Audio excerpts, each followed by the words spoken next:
Sure, you can talk about efficiency, and efficiency has its purpose. However, business leaders are much more excited talking about effectiveness and elevating value. And that's the real opportunity. If HR can be in that space, not just to find efficiencies and right size, but rather to create new value, create new roles, that's a much more impactful opportunity, I think, for us. Welcome to a new episode of the What Works podcast series. In this episode, Kathy Andere sits down with Alim Dhanji, CHRO at TD Synnex, to discuss his unconventional career path from HR to running business units and back. They explore how business experience shapes better HR leadership, the critical role of managers in organizational change, and how CHROs can lead AI transformation to drive both efficiency and effectiveness. Let's get to it. Alim, welcome to the What Works podcast. How are you? Great to be here. Thank you for having me. Thanks for joining us. I'm so excited and looking forward to our conversation today. So as we get in, tell me a little bit about yourself, Alim. What's your role and what are you doing today? I'm currently Chief HR Officer at a company called TD Synnex. It's the world's largest technology distributor. We are in over 50 countries with over 24,000 coworkers. But my background has been rather unconventional, I would say. I've been in HR for about 25 years and in and out of HR. So I've gone into finance roles, M&A. I ran a dating app for a while. And then most recently, I was president of Adidas Canada. But each time I drew back to HR. I don't know if it was the FOMO factor or just the excitement of what's happening in HR that drew me back. Wow. Now I want to unpack this a little bit, because when we did our CHRO study, we saw that a business background and actually being part of the business is one of the biggest success factors for CHROs. So how did you get into the business and how was it different and similar? How did it help you maybe with the CHRO role? If I look back to even before my studies, I think it's partly mindset. I grew up in a very entrepreneurial family and born in Tanzania, and then we came to Canada. So the classical immigrant story of hustling and being resourceful, I think that created part of the mindset that you need to be, a good business leader. But since then, I think, HR has drew me for the impact that you could have in an organization. I truly believe that the greatest potential of an organization is unlocking the human capital. And but having said that, you need to understand the full value chain in an organization and what kind of levers you should be pulling on. And so for me, right from the onset, it was important to understand how a business works. What are the levers that are most important? And they change, whether you're in a consulting firm or a startup or a public company. And so understanding those levers are really important.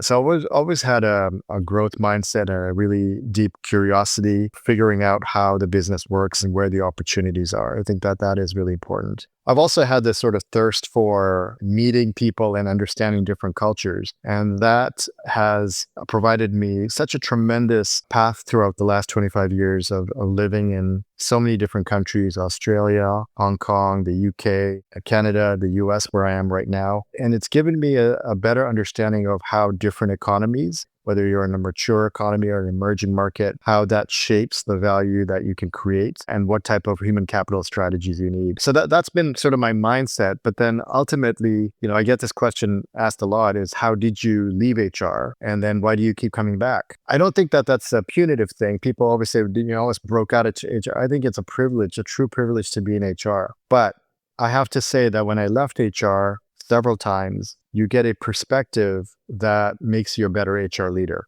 What do I mean by that? When I moved from being head of talent at Adidas and I was living in Germany and my CEO asked me to take over as president of Adidas Canada, I soon found myself receiving end of what I was pushing out of talent. And what I once thought was brilliant, now I get and say, okay, well, my store managers have 30 minutes a week to digest content that's coming from marketing, from HR, from finance, from corporate security. So we cannot be pushing out these 30-page PowerPoints. It has to be simple. It has to be to the point, pragmatic. And it helps me to think a little bit more systematic and around driving change, not only at the global level, but right down to the immediate manager level. And so when I got back to HR, I do now look at programs differently, more pragmatically. So it's that perspective that you get from being in the business and being more commercially minded so that you can then create HR strategies that are that much more impactful. I love that. Can you give us some examples how this impacted your HR work after you came back from being maybe the president at Adidas to HR? Yeah, one philosophical finding, I guess you could say, that I had was true change in an organization, it is created at the manager level. We'd like to think that we're all change leaders at the executive and senior leadership level. It's true, you do have to sponsor change, but true change happens at the manager level.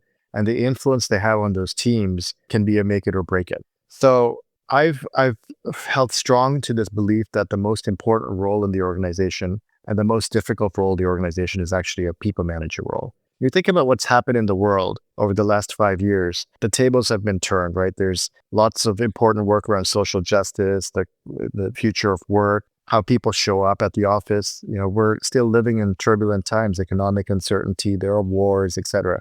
We can't expect people to come into the office and just turn off their minds. So today's manager has to be much more empathetic, much more aware and understanding of what true human capital needs are. So that's one. But then customers are becoming increasingly more sophisticated and demanding.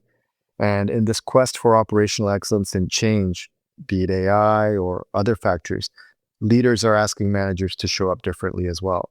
So there's this compression or confluence at the manager level. So we have to show up differently.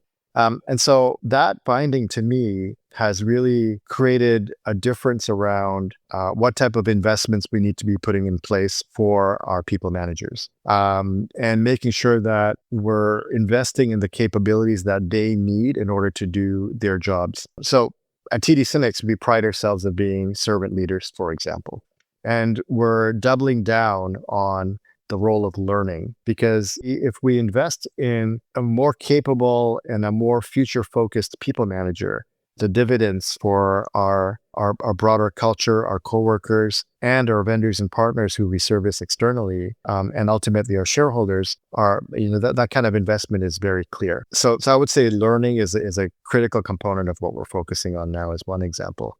Another example I would say is recruitment. Recruiters are the gate into the company. And when you have the right type of recruitment happening, they are constantly upgrading the culture, upgrading the teams at every single hire. And far too often we've spent time to fail as a catalyst. But it is really, you can't take months to recruit someone, but at the same time, you have to make sure that the quality of hire is there and that the calibration is happening constantly. It's so important. And I love how you talked about the role of the manager. I just read an article a couple of weeks ago where it said basically, you don't need managers anymore with AI. And we certainly don't subscribe to that. But how do you see the role of the manager changing? It's a great question. I certainly don't believe that the role of manager is diminishing in any way. I do think that AI unlocks technical knowledge, right? So knowledge that you might have had to go to school for a long time or just develop over a period of time is now available through various GPTs. And so I think what I've observed is that the managers that embrace AI and leverage it as a productivity enhancement create capacity. Let me go back a little bit. The one thing that I hear from managers over and over again through many years is that I just don't have enough time in the day, right? So yes, you want me to go to this learning program, or yes, you want me to do performance management, but I don't have time. And now I'm seeing that by leveraging AI, you're getting some of your other work done in a more productive and perhaps more efficient way that creates capacity for you to reallocate that time towards human conversations. And so this is a really important distinction, is how do you create capacity for yourself using AI in a better way? And how do you do that? How do you do it for yourself? And then how do you help managers do that for them? So we've got our own internal AI that we call Lara. And then, of course, I use ChatGPT as well. We don't put any public or company information on ChatGPT. But for personally, I'm planning a trip with my mother to Egypt. And normally it would have taken me probably, 5 or 6 hours to plan out the full itinerary. And I was able to put all my preferences, what her preferences are, the timing, And honestly, within half an hour, I had a 95% itinerary that she absolutely loved, right? So it's a micro example of how you can become much more efficient, but also effective, because there were ideas that came out of that exchange with ChatGPT that I probably wouldn't have come up on with my own. But if you translate that use case to work, whether you're preparing for a tough meeting, presenting on a complex matter, I think that access to information is just more readily available, and I'm able to create capacity through my day, which I can now spend more time, whether it's with interns or whether it's with the board members, on more value creation opportunities. So I think that the examples there are truly endless. Yeah, that's fantastic. And talking about AI, because I know this is kind of every company we talk with, of course, we need to talk about AI. Where do you see this in the AI transformation, the role of the CHRO, your role in this AI transformation? Yeah, it's such an exciting moment, I think, for HR, because HR can truly take the leadership position in the AI dialogue. You think about what Tracy's doing at Moderna as CHRO over there, and now she's heading up technology. Jackie Canny, what she's doing at ServiceNow as CHRO and Chief AI Enablement Officer. I'm kind of following the same mindset, which is the CIO and I are very closely connected at the hip, if you will, because this is not just about putting in the next generative AI agent. This is really about rethinking how work gets done. And so going back to my earlier example around the value chain in a company, from order to cash or whatever process you're looking at, the question now is how much of that activity could and should be done by an agent, and how many agents are you going to have in your workforce, and what should be done by a human.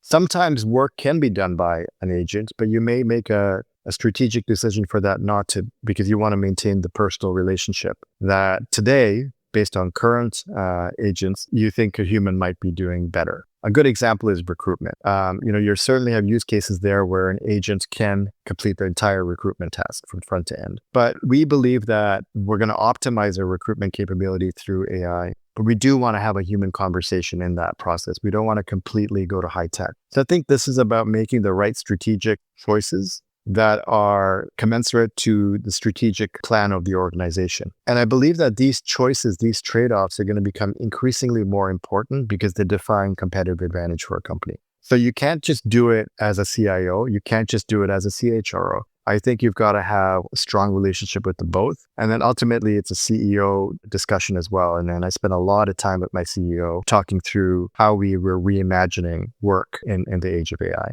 It seems like every single job is going to be impacted by AI, right? Every single job in HR, but then also, of course, outside of HR as well. And more and more, I think, as HR people, we have opportunities to drive that work reimagining and support that, because the business, of course, needs to be involved. And I come back now to your business experience, being in the business, running parts of the business.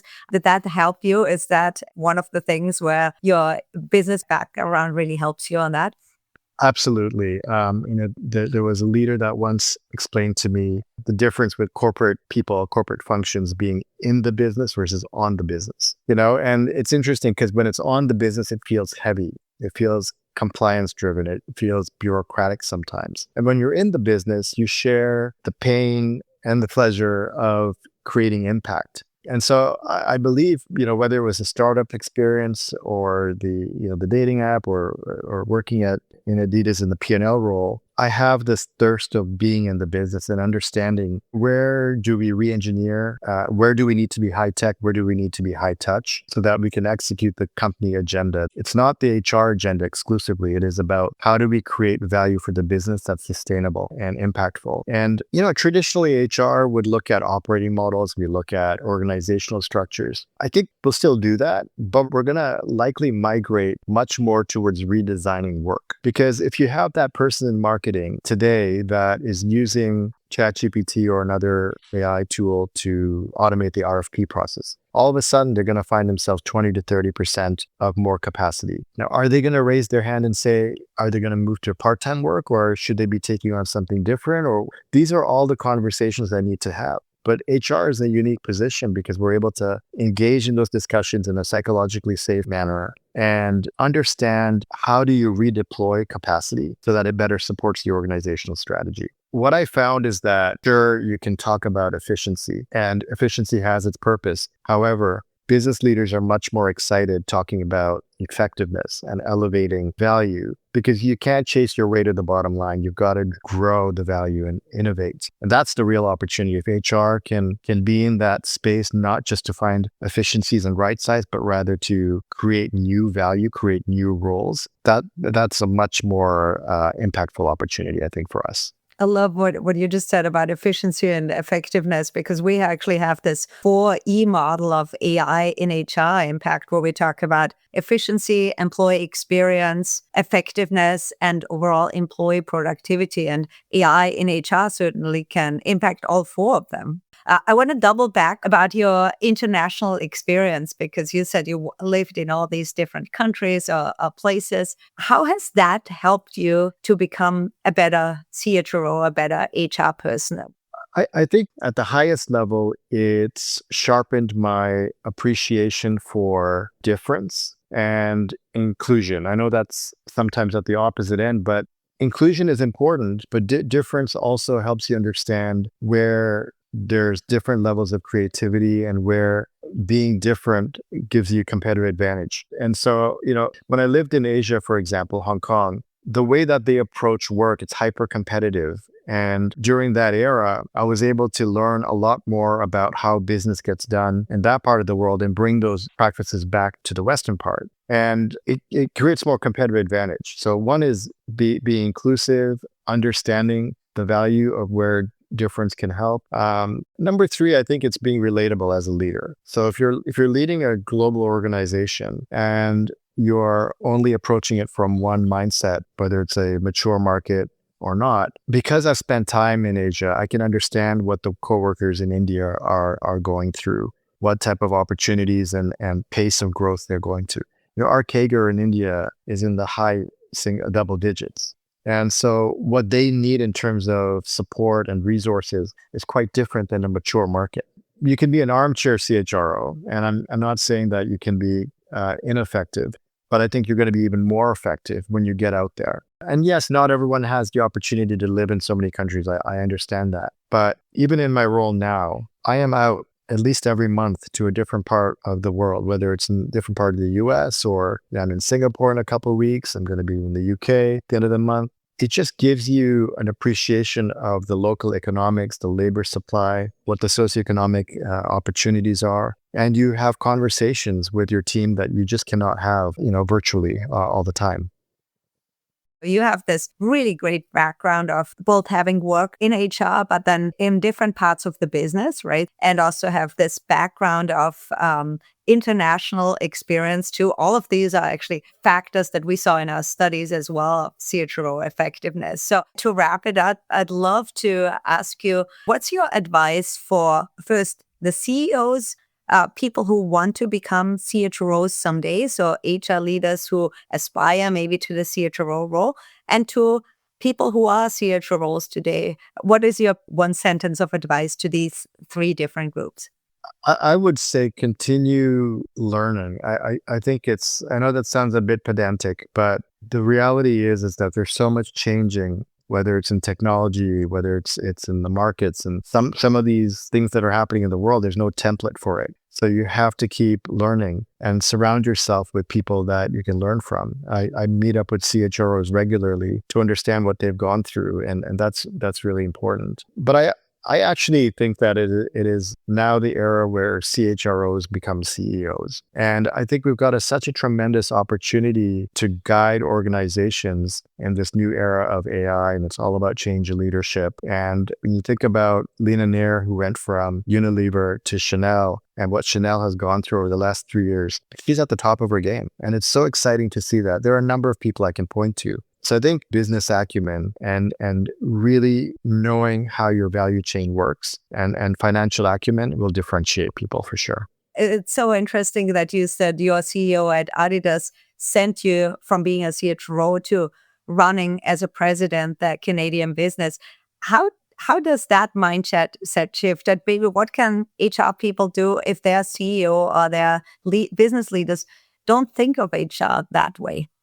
So I have to say that is an anomaly. That doesn't happen often, but the underlying relationship there with Casper was that there was a lot of trust, and he knew that I had a desire to learn. And so he didn't make it easy for me. So not only did I go from Germany back to Canada during the middle of a pandemic and a supply chain disruption, but he said, I'm going to have to go through the AMP program at Harvard as well, which is extremely intense. But I did that, and I was so grateful. I was so grateful for the opportunity. But to answer your question, it is a function of trust. Number one, establishing trust. Number two, it is declaring your interest. And three, your ability to invest in the learning that it's going to take. If you go into that cross-functional move with a mindset of, I've already accomplished as a leader, then you're not going to be vulnerable enough to learn, and you're not going to be vulnerable enough for people to come and help you. I found that to be very, very helpful, and it was such an amazing opportunity that I'm grateful for learning,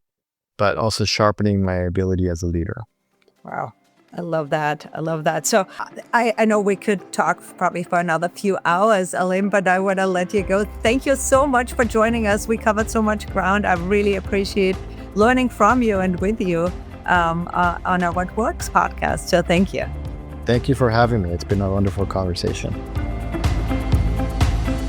And that's it for our conversation with Alim Dhanji, Chief HR Officer at TD Synnex, the world's largest technology distributor.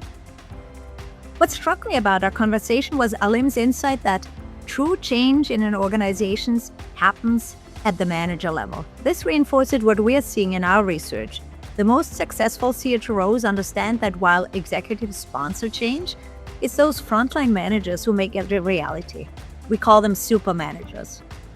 What's also fascinating to me is how perfectly Alim embodies the profile of an effective CHRO that we identified in our research.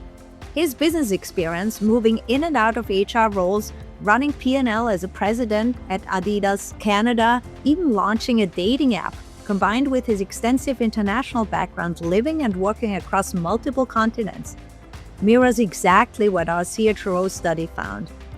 These experiences don't just make you a better HR leader, they make you a true business person who can drive organizational transformation. And in our AI-driven future, CHROs with this kind of broad business acumen are going to be the ones leading their organizations to become super worker companies. Thanks for listening to the What Works podcast. Until next time, keep exploring what works in your world.